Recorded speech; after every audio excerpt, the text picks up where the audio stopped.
Dahil na rin sa inaasahang taglamig ngayong nalalapit ang Kapaskuhan, tumarami rin ang natatanang bilang ng mga tinatamaan ng sakit na trangkaso at iba pang kaparehong sakit. Ang Department of Health nagbabalak at nagpaalala na sa mas palalakasin ang resistensya lalo pa at tumataas ang bilang ng mga batang nagkakasakit. Ang detalye ng balita ni Mia Layagi. Sa pagsisimula ng panahon ng amihan, kung saan inaasahan na mas lalamig na ang klima sa bansa, sasabay sa pagbabago ng panahon ang mas madalas na pagdapo ng sakit na trangkaso lalo na sa mga bata. Ikinababahala ngayon ng Department of Health o DOH ang mas tumataas na bilang ng mga batang tinatamaan ng trangkaso at iba pang sakit gaya ng lagnat, sipon at kubo.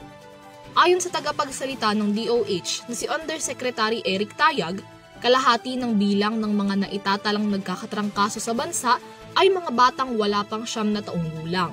Dagdag niya, bukod sa all year round ang sakit na trangkaso, may uugnay din ang mas madalas na pagkakasakit ng mga bata sa lumalamig ng panahon sa bansa, lalo pa at nalalapit na ang Kapaskuhan.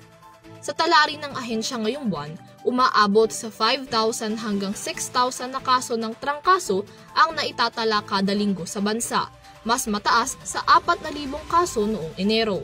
Sa kabuuan, umakyat na sa 145,249 ang naitalang flu-like cases mula Enero hanggang sa katapusan ng Setyembre na mas mataas pa sa 144,154 dengue cases sa bansa sa kaparehong panahon.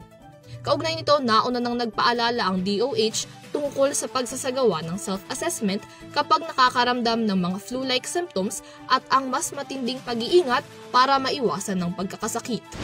Para sa EuroTV News, Mia Layagin sumasaludo sa bawat Pilipino.